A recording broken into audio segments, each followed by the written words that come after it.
His Majesty's Prison, Parkhurst. Within the UK, the name of this prison is infamous.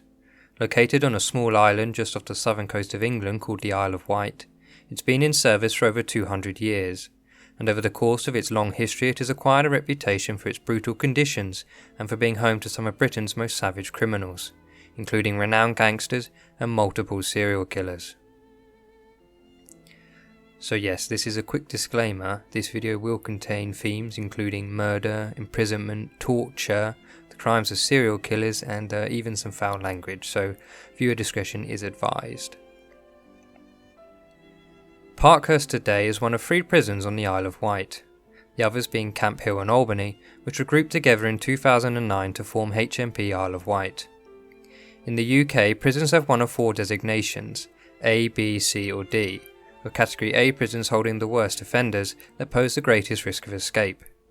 You might then be surprised to learn that Parkhurst is currently classed as Category B. Although it was initially A, it was demoted to B after a successful escape attempt by 3 prisoners in the 1990s. This breakout was quite ingenious and bears resemblance to the famous 1962 escape from Alcatraz, but I'll talk more about that later. Parkhurst was not originally a prison. Founded in 1778, it began life as a military hospital, built to serve the nearby Albany barracks. It also functioned as a children's asylum. There was no age limit on who could be sent to asylums in the 18th century, and young children suffering from mental conditions, most of which were barely understood at the time, would have been sent to Parkhurst. Any treatment they received was likely ineffective and cruel, as child psychology was non-existent and understanding of mental health was extremely poor at the time. When Albany Barracks closed in 1838, Parkhurst became a prison for young boys, mostly aged 16 and under. The first prisoners arrived on Boxing Day and consisted of 102 boys aged between 6 and 15. At that time in Britain, any boy over the age of 7 was considered criminally responsible, and until the introduction of the Youthful Offenders Act of 1847, any boy over 7 could face the same punishments as an adult convict, including execution, although this was extremely rare. In 1843 the prison was extended, with the construction of officers' residences, an infirmary, a chapel, a probationary ward and a school. As the prison grew, its population was split into 2 sections. An upper prison for boys aged 15 and over, and a lower prison for those under 15. Boys arriving at the prison were given a hot bath and fumigated, as well as being examined by the prison surgeon, before being sent to the probationary ward. New prisoners remained within the probationary ward for roughly 3 months, before they would be moved to one of the prison's other 3 wards. The routine of a probationary inmate was strictly regimented. An hour and a half was allocated for exercise, 2.5 for school, an hour of prayers in the chapel, and half an hour of cleaning. Individual cells could be as small as 6 feet by 10, although the cells of the probationary ward were slightly larger. Once they had moved to one of the other wards, the boys received 5 hours of schooling every other day, as well as training in various other practical professions. This could include working in the pumps within the prison's pump house to keep the facility supplied with fresh water, and on a farmhouse located within the prison's grounds, which housed pigs and cows that provided fresh milk. The official purpose of Parkhurst at this time was to provide the young offenders with a course of moral, religious and industrial training, in order to prepare them for emigration to the British colonies. Thousands of boys passed through Parkhurst during this period and were mostly sent to Australia and New Zealand. Between 1842 and 1843, 123 offenders were sent to New Zealand, and in 1845, 95 were shipped to Australia and Tasmania. Interestingly, the boys imprisoned at Parkhurst were not referred to as convicts, but as apprentices, who were supposed to be learning new skills and being reformed. A big proponent of this kind of system was Captain George Hall, who served as the governor of Parkhurst between 1843 and 1861. Hall was an early advocate of training young offenders for new professions and sending them to British colonies where, upon arrival, they would receive a pardon and, after completing their apprenticeship, could return to Britain. In reality, of course, most of the boys sent abroad would never return and face great hardship in the colonies. Hall even employed boys imprisoned at Parkhurst to make bricks, which were ironically used to build the C and M block wings of the prison. The prisoner's uniform was somewhat depressing, consisting of a simple grey cloth jacket and trousers, a striped shirt and leather cap. The uniforms were made in the prison itself and had the letters PP and the individual's prisoner number sewn into each garment. The methods employed to maintain discipline at Parkhurst were often barbaric, and living conditions squalid. Punishments were regular and included flogging, restraint with straitjackets, restriction of food, and confinement to solitary isolation, which was known as the Black Hole. Consumption, the name given tuberculosis at the time, was widespread and a common cause of death among the prisoners. The disease ate away at the lungs and had a very high mortality rate during the Victorian period. TB is believed to have caused more deaths than any other pathogen in history, and cases have been documented as far back as the Egyptians. The cause of TB was discovered in 1882 by Robert Koch, but there would be no development of an effective treatment until the 1940s. Inadequate food rations at Parkhurst only worsened the issue, and misbehaving prisoners could be punished by being fed a diet consisting of nothing more than bread and water. Perhaps the most damaging aspect of life at Parkhurst, however, was the severe isolation imposed upon the inmates due to the implementation of the separate system.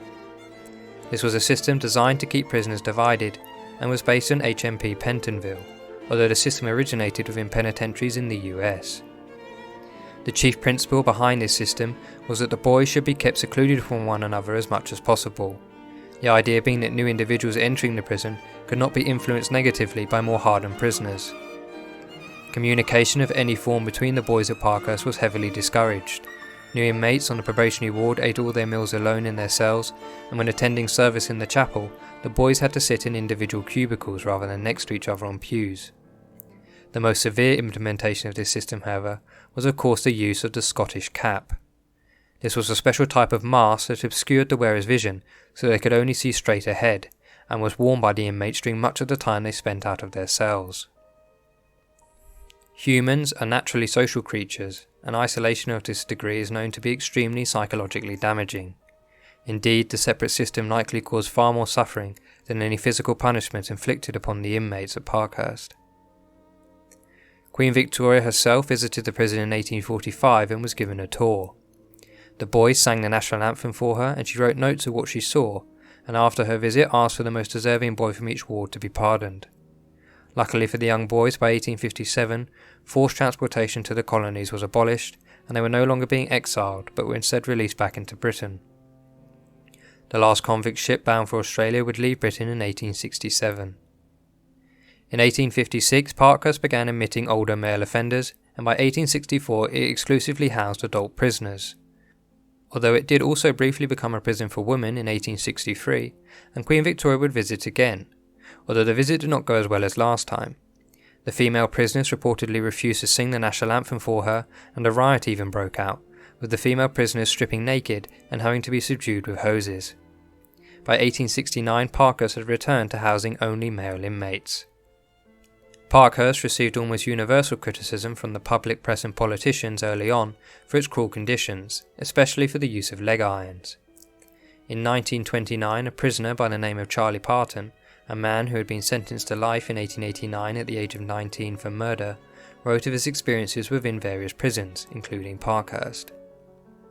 He documented cruel punishments, and one account of a fellow inmate at Parkhurst is quite chilling. Parton had been tasked with taking a meal to the cell of a burglar named James Wright, a man whom he had previously known. His account of what he found within that cell is as follows. "I certainly would not have known that the grinning maniac was once the powerful burglar Wright. What a pitiful object he was to look at, chained to the wall of his cell, straining at his chain and howling like a dog, and then grinning and laughing like a jackass." Parton claimed that the abhorrent conditions at Parkhurst were what had driven Wright mad, and he was subsequently transferred to the infamous psychiatric prison Broadmoor. Being isolated from the mainland, Parkhurst seemed to become a favourite dumping ground for the worst offenders, and it was during the 20th century that the prison would play host to some of its most well-known inmates. In 1963, a special security block was created to house the most dangerous prisoners, and would remain in service until 1994. A long list of Britain's worst criminals would pass through Parkhurst during this period. To quote some of the former guards, "Parkhurst literally became the dumping ground for the most troublesome, violent, and mentally deranged prisoners in the system.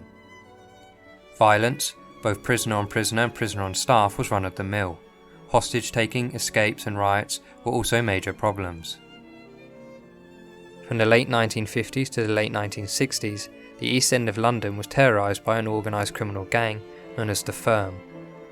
The Firm was run by identical twins named the Krays, and the gang's crimes included armed robbery, protection rackets and even murder. Despite the Kray twins' involvement with organised crime, the West End nightclubs they owned were frequented by famous celebrities, MPs and lords. The Krays became prominent socialites themselves and were photographed with various notable individuals including Frank Sinatra, Cliff Richard and Judy Garland. To quote Ronnie Kray in his autobiography, "Me and my brother ruled London. We were fucking untouchable." Despite this, in 1968 members of the Firm, including the twins, were arrested and imprisoned. Ronnie was sent to Broadmoor where he would remain until his death in 1995, and Reggie was sentenced to life for the murder of Jack the Hat McVitie, a fellow gangster whom he had stabbed to death at a party. Reggie was moved between several prisons during his sentence, including Parkhurst. Whilst there, according to letters he sent to a female pen pal in 1970, he liked to loudly play the record "Please Release Me" by Engelbert Humperdinck, much to the annoyance of his fellow inmates. It was also during the 1960s that the residents of Manchester would be subject to the terrifying disappearances of several children. Between 1963 and 1964, 4 children would go missing, and the police were desperate to discover what had happened. The sick reality was that each child had been tricked by a couple named Ian Brady and Myra Hindley into accompanying them to a secluded location or even their own home, where they would often be sexually assaulted before being murdered. The couple liked to dispose of the bodies on Saddleworth Moor, leading to their crimes being dubbed the Moors Murders.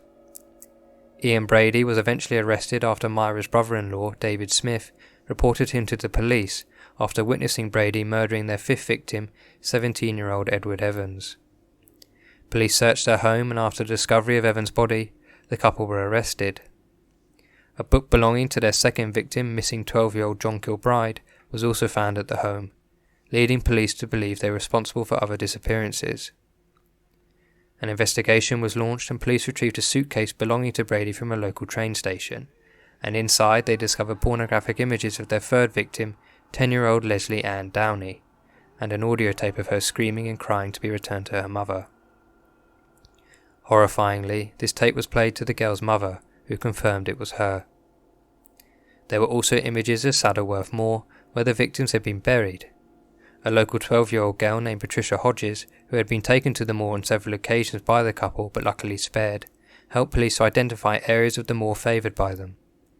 Extensive searches in 1965 led to discovery of the bodies of Leslie Ann Downey and John Kilbride. Over 20 years later, in 1987, with the assistance of Hindley herself, the remains of their 1st victim, 16-year-old Pauline Reed, were also discovered.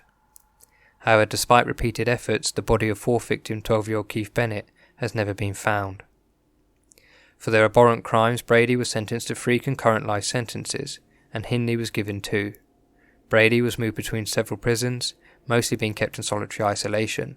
He was moved to Parkhurst in 1982, and both would die as convicts.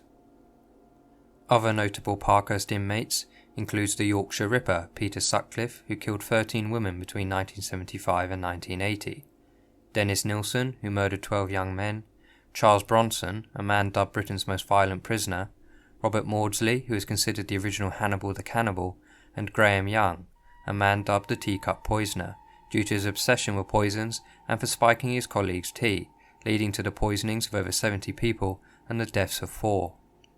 He would serve most of his life sentence at Parkhurst, where he befriended Ian Brady over their shared fascination with Nazi Germany. Young eventually died at Parkhurst from a heart attack in 1990. 1990 was the same year the prison made news headlines when 3 prisoners managed to escape. These 3 prisoners were Andrew Roger and Keith Rose, both of whom were convicted murderers, and Matthew Williams, who was convicted of blackmail. Much like the men who escaped Alcatraz in 1962, these 3 men managed to construct various tools to aid their escape. They made their own ladder and even crafted a gun and master key that could unlock all the doors of the prison. They spent 4 days on the run, hiding from helicopters and sniffer dogs. They had planned to steal a plane from the local air club, as Keith Rose was an amateur pilot, but they were recaptured and never made it off the island. A former guard calculated that at Parkhurst during the year 2000 there were on average 7 members of staff assaulted every day, 9 prisoners assaulted a day, 1 civilian assaulted a day, 2 hostages taken every month, 2 fires a day, and 43 recorded drug offences every day. And the guard considered this to be a good year. The prison remains in service today, and I can't imagine what it must be like to be caged within its walls, to occupy the claustrophobic space that has such a history of murder, torture and disease. This is a place I certainly hope I never have to visit. Well, that's about all I had to say. Thanks for watching, especially if you made it this far. Before you leave, please like and subscribe and all that good stuff. Because if you don't, well, I'll let Alan Ford explain. Because if you don't, babe, I'm going to be watching you, and I don't care where you go, you can fuck off to Tibet.